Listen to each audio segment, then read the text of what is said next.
और मैं इसको छिपाता भी नहीं हूँ। मैं बहुत छिप छिप के बहुत जी लिया। अब मैंने ठान लिया कि मैं जैसा हूँ वैसा रहूँगा। ना मुझे किसी पार्टी से मतलब है, ना किसी विचारधारा से मतलब है। मैं विचार वाला आदमी हूँ, धारा वाला नहीं हूँ। जिसको धारा में बहना है बहे। हम तो अकेले चलेंगे, विचार के साथ चलेंगे। जो ठीक लगता है वो बोलेंगे और वैसे ही रहेंगे। हाँ, गलत बोलने से बचता हूँ। किसी के बारे में गलत बोलना मुझे अच्छा नहीं लगता है, लेकिन जो सही लगता है वो तो बोलूँगा ना भाई। मेरे पिताजी 81 साल के हैं, अभी 81 साल के हुए कुछ दिन पहले, और एकदम मस्त मौला आदमी है। मुझसे ज़्यादा युवा हैं। मैं 50 साल का बूढ़ा हूँ, वो 81 साल के युवा हैं।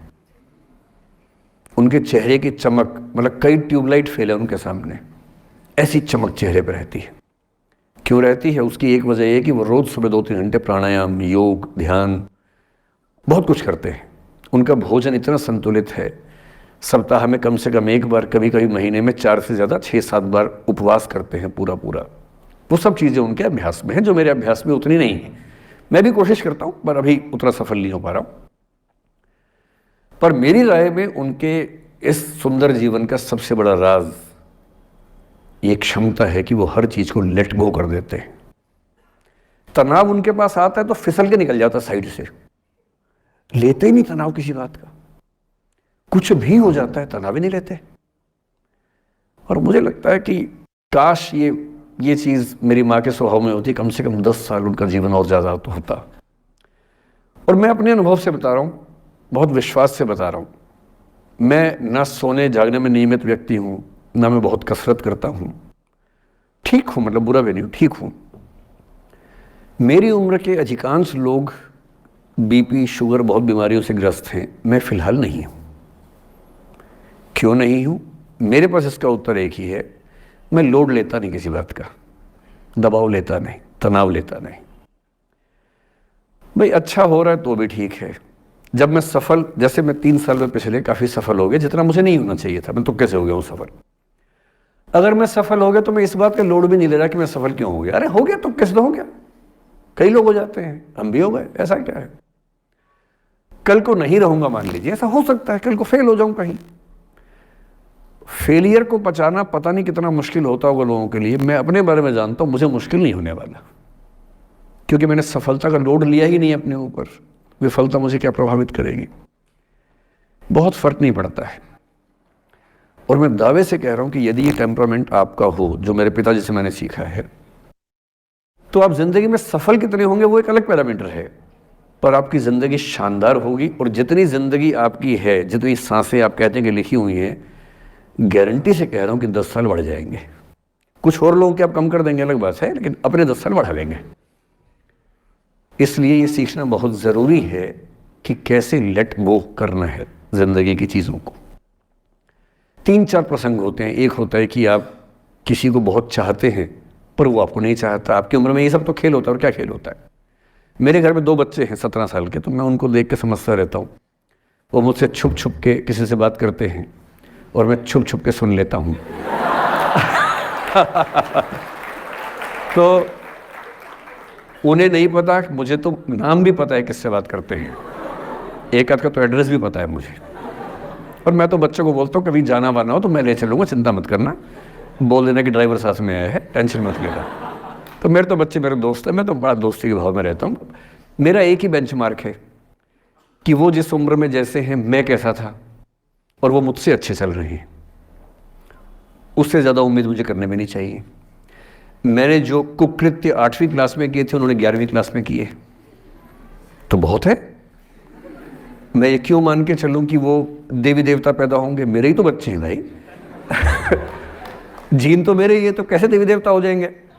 तो ज़्यादा उम्मीदें क्यों पालनी है बच्चों से भी? मैं क्यों चाहूं कि मेरा बच्चा आईएएस जॉब करे? क्यों करे? वो आईएएस भी क्यों करे? उसका मन करेगा तो करेगा, नहीं करेगा तो घर में है। अगर वो कहेगा कि मुझे स्टार्टअप करना है, स्टार्टअप कर लो भाई। अगर वो कहेगा मुझे कुछ और नौकरी करनी है प्राइवेट सेक्टर में, तो वो कर लो। मैं क्यों ठेकेदार बनूं उसका भाई? मैं क्यों ये चाहूं कि वो मेरे रास्ते पर चले, मुझसे बेहतर बने? ये सब बेकार की बातें हैं। और पेरेंट्स, आज तो बच्चों से बात कर रहा हूँ, जैसे मैं पेरेंट्स से बात करता हूँ उनकी बहुत क्लास लगाता हूँ कि पेरेंट होना और बच्चे का दुश्मन होना कई बार बराबर हो जाता है। और यदि आप नहीं चाहते कि आप बच्चों के दुश्मन बने, बहुत सारे लोग मन ही मन में पेरेंट्स से नफरत करते हैं, माँ बाप से नफरत करते हैं, क्योंकि माँ बाप ने पेरेंटहुड का धर्म ठीक से निभाया नहीं। उन्होंने इतनी इच्छाएं थोपी, इतने दबाव बनाए कि बच्चों को ज़िंदगी के कई फैसले इस दबाव में करने पड़े कि मेरे पेरेंट्स ये चाहते हैं, वो बन ही नहीं पाए जो वो थे। और दुनिया में सबसे बुरी स्थिति है वो न हो पाना जो आप हैं। अपनी सहजता से दूर होना, इससे बड़ी बुरी कोई स्थिति नहीं। साहित्य में इस पर खूब लिखा गया है। कामायनी एक रचना बड़ी प्रसिद्ध है जयशंकर प्रसाद की, उसमें मूल समस्या ही ये है, ज्ञान दूर कुछ क्रिया भिन्न है, इच्छा क्यों पूरी हो मन की, एक दूसरे से न मिल सके यही विडंबना है जीवन की। आपका दिमाग कुछ कहता है, दिल कुछ कहता है, कर कुछ हो रहे हैं आप। जिस व्यक्ति का दिमाग, दिल और हरकतें आपस में कनेक्टेड हैं, कंसिस्टेंट हैं, उससे ज़्यादा सुखी कोई मनुष्य नहीं है। इसलिए मैं अक्सर कहता हूँ कि आप खुश हैं या नहीं, इसका सबसे बड़ा पैरामीटर ये है, आपका दिमाग, आपका दिल, आपकी हरकतें, आपके एक्ट्स अगर कंसिस्टेंट हैं, कोहेरेंट हैं, कनेक्टेड हैं, इंटीग्रेटेड हैं, तो आपसे ज़्यादा सुखी कोई नहीं है। और यदि आप पूरी ज़िंदगी केवल निभाने में खर्च कर देते हैं तो ठीक है, दुनिया की निगाह में आप सफल होंगे, पर किस दिन खबर आ सकती है कि अच्छे आदमी थे, नहीं झेल पाए, अंत में दिल का दौरा पड़ जाता है, बीपी हो जाता है, डायबिटीज़ हो जाता है। बच्चे बोलते हैं कि डायबिटीज़ चीनी खाने से होता है, बेकार बात है, डायबिटीज़ स्ट्रेस से होता है। डायबिटीज़ होने के बाद चीनी खाना मना है। चीनी खाने से आज तक किसी को डायबिटीज़ नहीं हुआ है। डायबिटीज़ केवल तनाव से होता है। तनाव पहले ही दुनिया में इतने सारे हैं, नौकरी के तनाव, कितने झंझट दुनिया में हैं, उसके ऊपर से अपने स्वभाव से दूर होने का तनाव, कितना बड़ा तनाव है, क्यों पालना चाहिए। तो मैं कुछ सूत्रों में आपको बात बताता हूँ। इस उम्र में आप कितना उसको फॉलो कर पाएंगे मुझे नहीं पता, लेकिन कोशिश करेंगे तो कुछ तो फ़ायदा होगा ही।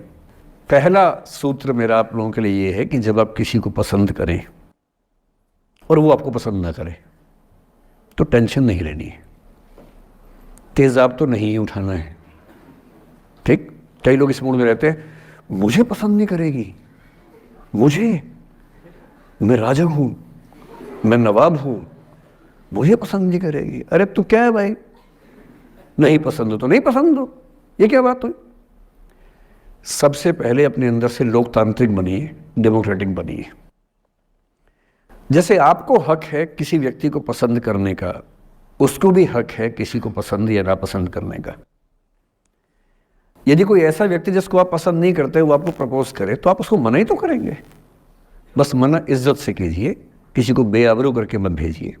ये नहीं कि अच्छा तुम शीशा देखा है कभी, रुको आईना मेरी जेब में लो, ऐसे नहीं करना है। बड़े बेआबरू होकर तेरे कूचे से हम निकले, वो वाला भाव जो गालिब को आया था वो भाव नहीं आना चाहिए। अगर कोई आपको कभी प्रपोज करे, आप लोगों की उम्र है, सब चलता ही होगा आप लोगों के बीच में, मैं आपके टीचर से सामने बोल रहा हूँ लेकिन मैं ऐसा ही हूँ, मैं जानता हूँ कि आपकी उम्र में से होता होगा, सब जानते हैं तो होता ही होगा। कभी किसी से ये उम्मीद मत करना कि वो आपको पसंद करे ही करे। यदि कोई रिजेक्ट करे, बस हाँ रिजेक्शन थोड़ा प्यार से होना चाहिए, बदतमीजी से नहीं होना चाहिए। उसके अधिकारों का उतना ही सम्मान कर रहे हैं जितना आप अपने अधिकार का सम्मान करते हैं कि ठीक है भाई, आपको मैं पसंद नहीं, कोई बात नहीं, तू नहीं कोई और सही, कोई और नहीं कोई और सही, बहुत लंबी है जमी मिलेंगे लाख हंसी, इस जमाने में सनम तू अकेली तो नहीं। कितने लोग हैं दुनिया में, ऐसा क्या है। और मैंने बहुत प्यारे प्यारे बच्चों को देखा रोते बिलखते हुए कि मैंने उसको प्रपोज किया, उसने मुझे मना कर दिया। अंकल, छोटे छोटे बच्चे आजकल मुझे लव गुरु मानते हैं अपने आसपास। वो मेरे पास आके ऐसी ऐसी बातें बताते हैं बड़ी क्यूट तोतली आवाज़ में, मैंने उसको प्रपोज किया, उसने मुझे ऐसे वाली आवाज़ में एकदम रोते बिलखते हुए। तो मैं बोलता हूँ बधाई हो बहुत बहुत तुम्हें, कॉन्ग्रेचुलेशंस। मैंने अपनी ज़िंदगी में ऐसे 50 मामले देखे और 50 में से कम 49 मामले में जब कहीं दिल नहीं लगा, बाद में उससे बेहतर ही व्यक्ति मिला। अगर कभी ऐसा हो ना, मन ही मन में बधाई देना अपने आप को कि बच गया। हाँ बोल देता तो फंस जाती, हाँ बोल देते तो मर जाता। और मन में भाव वही रखना है तो नहीं कोई और, सही बात है, स्ट्रेस नहीं लेना है। मैं जानता हूं कि आपकी उम्र में आसान नहीं होता, आपको रात रात भर सपने आएंगे, बेचैनी होगी, करवटें बदलते रहे सारी रात हम, आपकी कसम आपकी कसम, ये सब ड्रामा होता है। ये फिल्मी गीत है, मुझे गीत कविता इतना याद है कि मुझे हर बात में वही दिमाग में आता है, मैं क्या करूं। ये होता है आपकी उम्र में, पर वो भी एक फेज़ है। अगर ये फेज़ नहीं जिया तो भी क्या जीवन जिया। कभी कभी बेचैनी भी तो होनी चाहिए, वरना ज़िंदगी में मज़ा क्या है। अगर हर चीज़ लिनियर है, हर चीज़ फॉर्मुलाइज है, फिर मज़ा क्या है ज़िंदगी में। ये उठापटक, ये बेचैनी, ये घबराहट, ये तनाव, संतरास भी तो होना चाहिए कभी कभी ज़िंदगी में। इससे बुरी स्थिति तब होती है जब आप किसी रिलेशनशिप में हैं और वहाँ ब्रेकअप हो जाए, ये भी होता है। देखिए, मैं आपको बड़ी खरी खोटी सुनाने के मूड में हूँ। जिस तरह का प्रेम आप लोगों की पीढ़ी में होता है, मैं ये नहीं कह रहा कि आपकी पीढ़ी ख़राब है, हर पीढ़ी ऐसी होती है, बस ये कि आपकी पीढ़ी को सुविधाएं ज़्यादा मिल गई हैं। हमारी पीढ़ी में ना चिट्ठी लिख के भेजनी पड़ती थी, बड़ा रिस्क होता था। चिट्ठी लिखो कागज़ पे, फिर एक डाकिया ढूंढो भरोसे का, तो भरोसे वाला कुरियर बॉय या कुरियर गर्ल जाके चिट्ठी वहीं दे के आए जहाँ हमने कहा है। ये भी डाउट कहीं किसी और को दे के आ जाए। या कबूतर से बात करो, कबूतर जा जा जा, पहले प्यार की पहली चिट्ठी साजन को दिया। कबूतर का क्या भरोसा किसको दे के आ जाए। लेकिन कितना तनाव था उस ज़माने में। आपके ज़माने में क्या है, सीधे व्हाट्सएप निकाला, खटाक से भेज दिया मैसेज, और नंबर किसी से मांग लिया 1 सेकंड में। नंबर भी नहीं देना है तो किसी, कौन कौन सी ऐप होती है, मैंने सुना कुछ और ऐप्स होती है, मेरे नंबर वाली भी होती है, इंस्टा होता है, एक और भी तो कोई होती है वो जिसमें कार्टून जैसा मुंह बन जाता है, स्नैपचैट। हाँ, स्नैपचैट पे चले गए। मैंने सुना है कि उसमें नंबर भी नहीं देना पड़ता है, ऐसा कुछ चक्कर है। वहाँ ढूंढ लिया। किसी को कुछ कन्वे करना इतना आसान दुनिया में कभी नहीं हुआ था जितना आज आसान है। इन सब के ऊपर टिंडर है, बम्बल है, पता नहीं क्या क्या है, राइट लेफ्ट करते जाना है, उसी में कहानी शुरू। पर ये कहानियाँ जितने हल्के तरीके से शुरू होती हैं, मैं दावे से कह रहा हूँ कि 100 में से 99 अट्रैक्शंस 1 से 2 महीने में ख़त्म हो जाते हैं। क्योंकि आप जिसके प्रति अट्रैक्टेड थे ना, वो तो उसका बाहर का परसोना था। जहाँ परिचय गहरा होता है, असलियत सामने आ जाती है, और जब असलियत सामने आती है झेलना बड़ा मुश्किल होता है। आपके सपने टूट जाते हैं। आप जिस छवि पे दीवाने हुए थे, वो छवि तो सिर्फ छवि थी, वो तो इंसान नहीं था वैसा।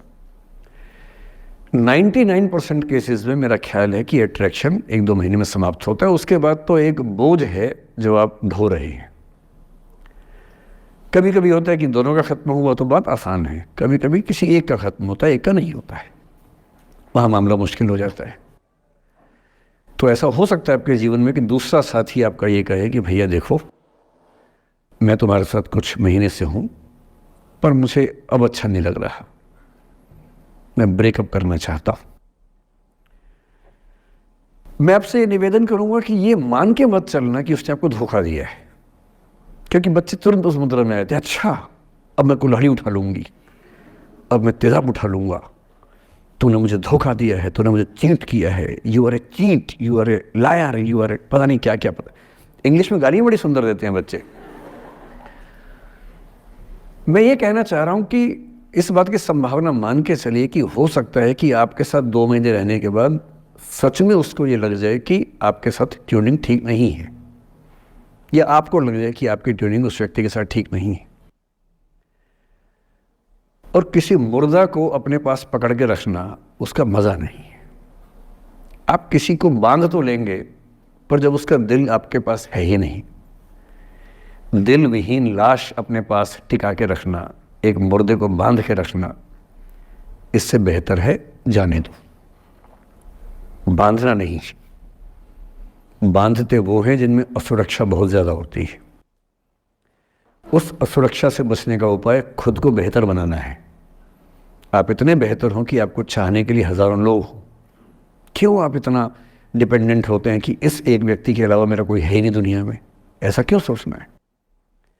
और ऐसे ही मामले में ये करना है वो अफसाना जिसे अंजाम तक लाना ना हो मुमकिन, उसे एक खूबसूरत मोड़ देकर छोड़ना अच्छा। और ये खूबसूरत मोड़ कैसे होगा?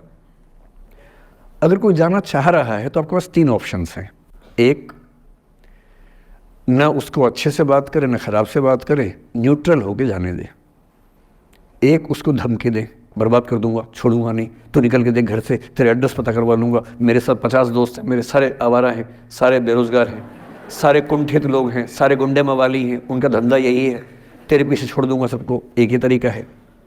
और तीसरा ये कि ठीक है यार, ऑल द बेस्ट, जा सिमरन जा, जी ले अपनी ज़िंदगी।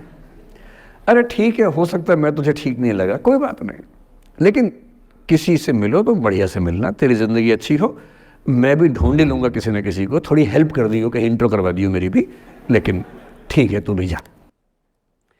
ये होता है खूबसूरत मोड़ देकर छोड़ना। अच्छा, चिपकू नहीं बनना है किसी के पीछे, ना बोरा जाना है कि तुम जाओ, मैं तो दीवाना, स्थाई दीवाना हूँ तुम्हारा।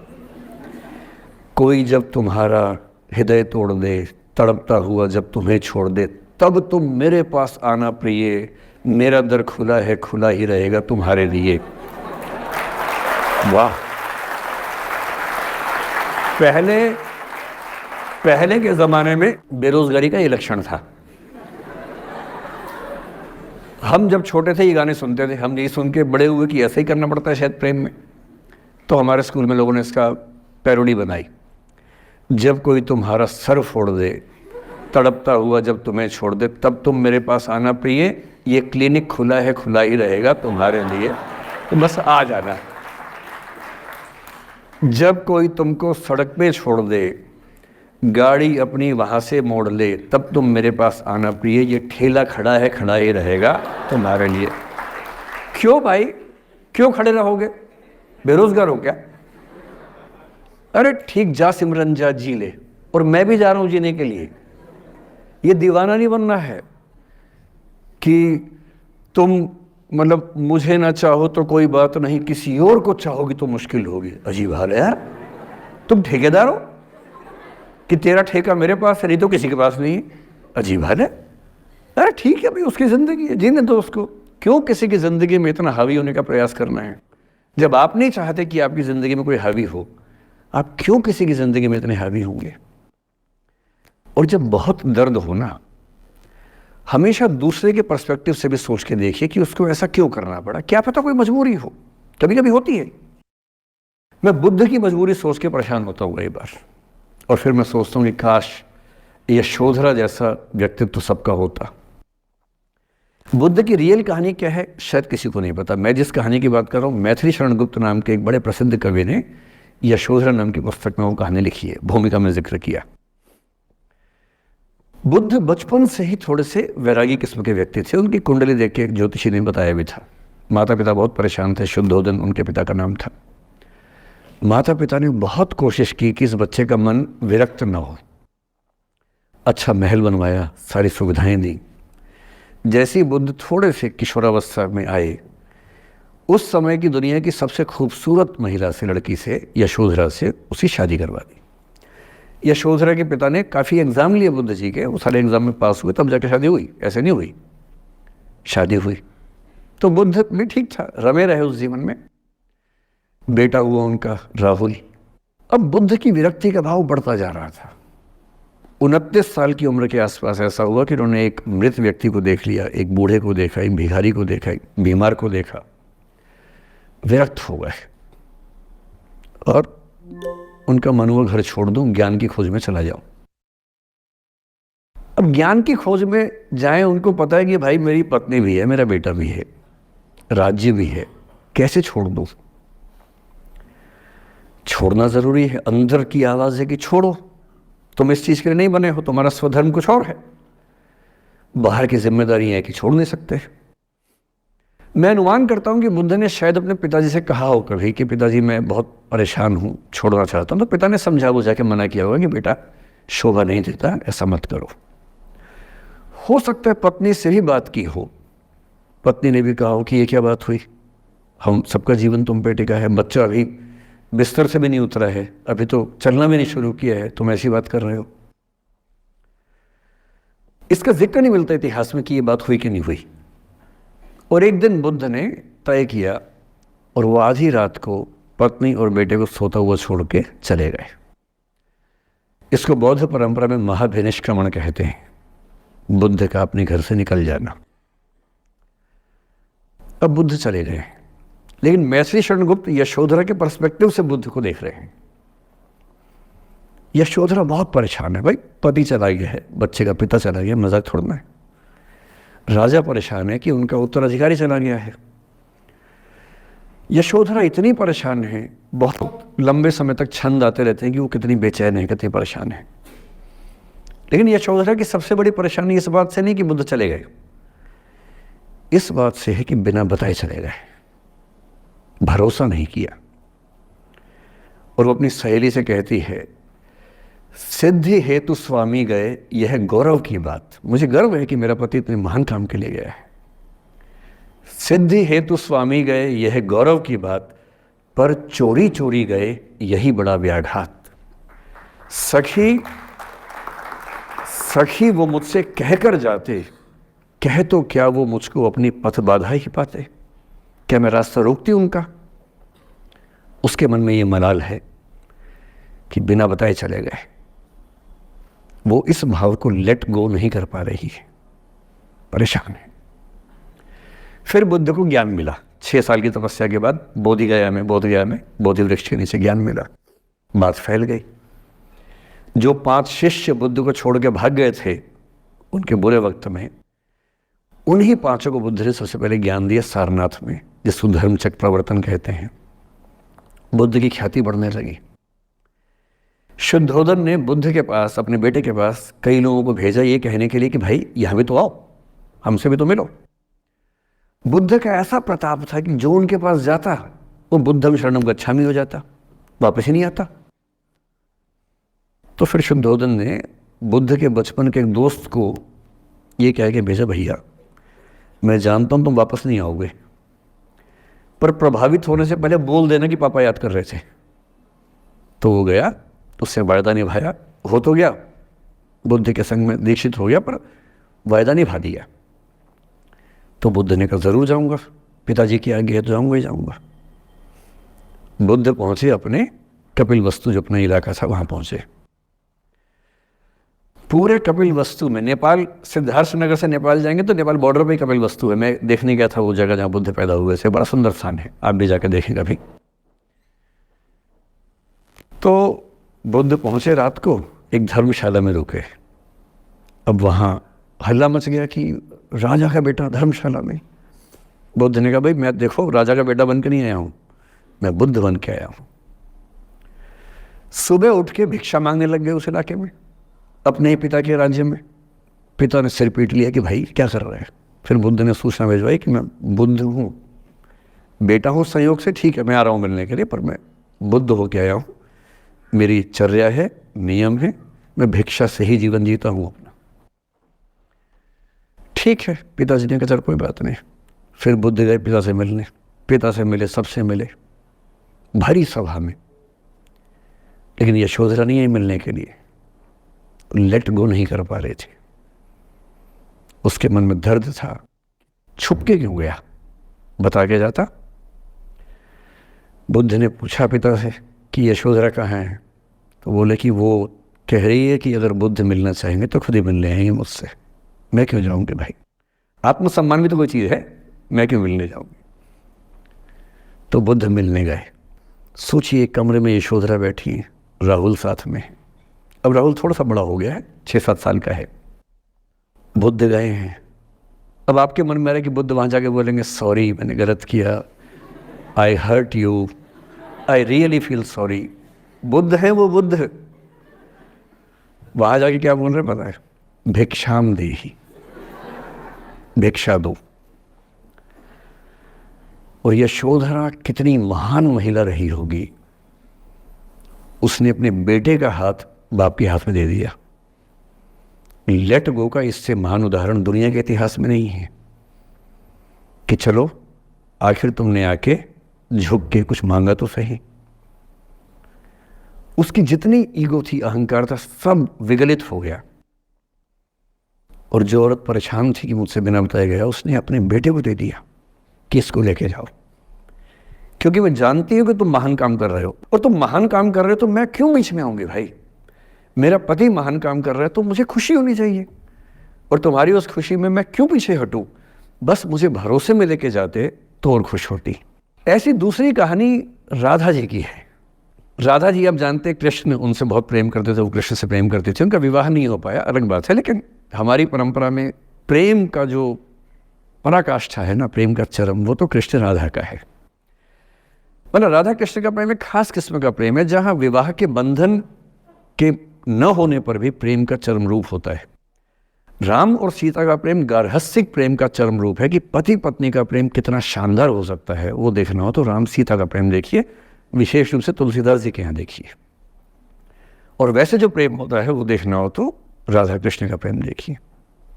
पर इंटरेस्टिंग है, ये सारे जो हमारे धर्म के चरित्र हैं ये समय के साथ चेंज होते गए हैं। राम बदले हैं, कृष्ण बदले हैं, राधा बदली हैं, सब बदले हैं। एक कवि थे सूरदास, भक्ति काल में 16वीं सेंचुरी, आप मोटा मोटा ध्यान में रखिए।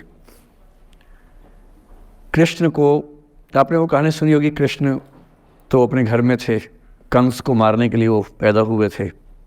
कंस को पता लगा तो कंस ने अपने एक सहयोगी अक्रूर, जो कि श्वफल्क के पुत्र थे, उनसे कहा कि जाओ और कृष्ण को लेके आओ, यही मारेंगे। उसको पता नहीं था क्या होगा बाद में।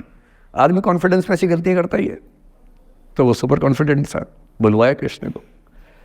कृष्ण तो इसी काम के लिए आए, जब समझ गए कि बुलावा आ गया है, अब इससे काम निपटाना है, चलते हैं। राधा और गोपियाँ कृष्ण के बिना रह नहीं सकती थी।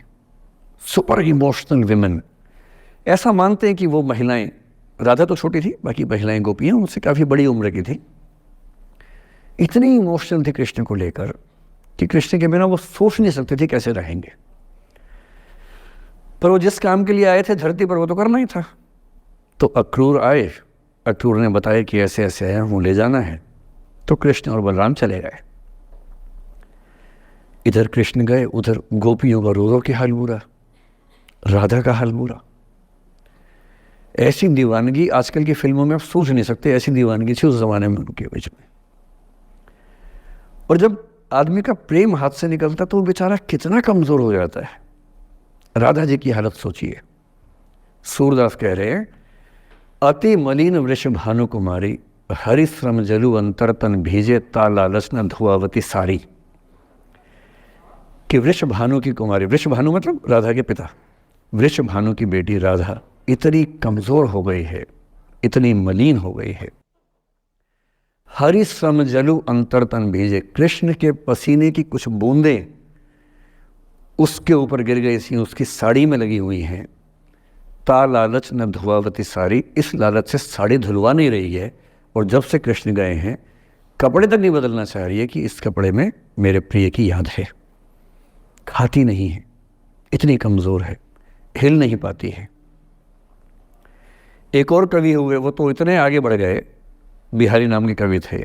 उनकी नायिका तो लगता है कि घड़ी का पेंडुलम है। सांस लेती है तो 4-5 कदम 6-7 कदम पीछे चली जाती है, सांस छोड़ती है तो आगे आ जाती है। सांस की हवा से ऐसा हो रहा है। इत आवत चली जात उत चली 6-7 अखात, चढ़ी हिंडोरे सी रही लगी उसासनी साथ। कि इधर आती है उधर जाती है, 6-7 हाथ इधर 6-7 हाथ उधर, सांस लेती है तो यहाँ, छोड़ती है तो वहाँ, जैसे झूला झूल रही हो। पर ये रीतिकाल के कवि हैं, उनका अलग टेस्ट है, हम सूरदास पे बात कर रहे हैं। राधा इतनी परेशान है। अच्छा, जब आदमी परेशान होता है ना, जब उसका ब्रेकअप टाइप का होता है कि कोई गया है वापस ही नहीं आ रहा, कृष्ण ने कहा था कि बस जा रहा हूँ, काम निपटा के आता हूँ। उनके मन में था क्या काम निपटाना है, काम निपटा भी दिया। अब कंस के बाद सवाल है कि मथुरा का साम्राज्य कौन संभाले। उसको एक स्ट्रक्चर बनाने के लिए कृष्ण को लगा कि मुझे यहाँ रह के सिस्टम को ठीक करना चाहिए, उसके बाद लौटना चाहिए। तो वो रुक गए वहाँ पर, राज्य का काम भी तो करना ही था। पर प्रेमी व्यक्ति को सब समझ नहीं आता, उसको लगता कि नहीं मेरे पास आओ, बाकी सब बेकार की बातें हैं, मेरे पास आओ। कृष्ण आ नहीं रहे। यमुना के इधर कृष्ण है, यमुना के इधर गोपियाँ हैं, पर आत्मसम्मान भी तो है। एक आलोचक ने कहा कि नाव में बैठ के चली जाती। आत्मसम्मान होता है प्रेम में कि मैं क्यों जाऊं, बिना बताए क्यों चले गए, बता के जाते। तो राजा वेट करिए। अब राजा के मन में क्या आ रहा है, उनको लग रहा है कि ऐसा तो नहीं कि मैंने ही कुछ गलती कर दी हो। जब कोई व्यक्ति दूर चला जाता है ना, बाकी लोग सोचते हैं कि कहीं मुझसे तो गलती नहीं हो गई।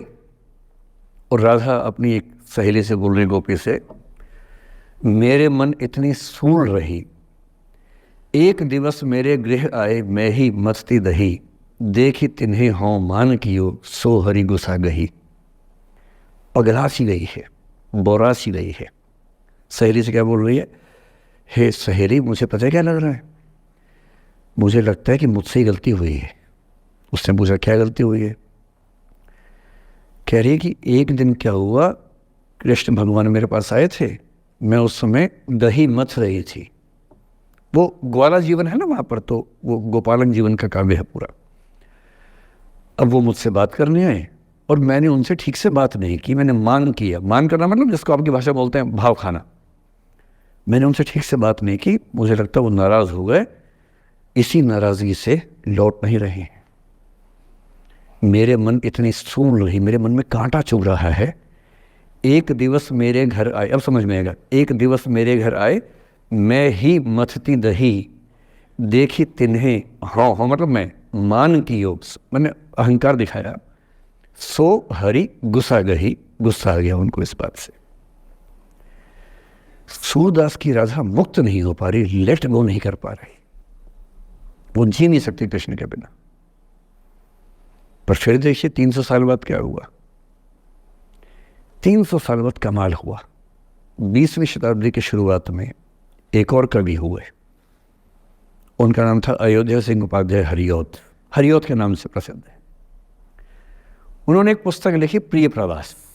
प्रिय प्रवास मतलब प्रिय प्रवास पे चला गया है, कृष्ण चले गए हैं मथुरा, अब राधा कैसे जिएगी। 20वीं सेंचुरी की शुरुआत में फ्रीडम स्ट्रगल शुरू हो चुका है।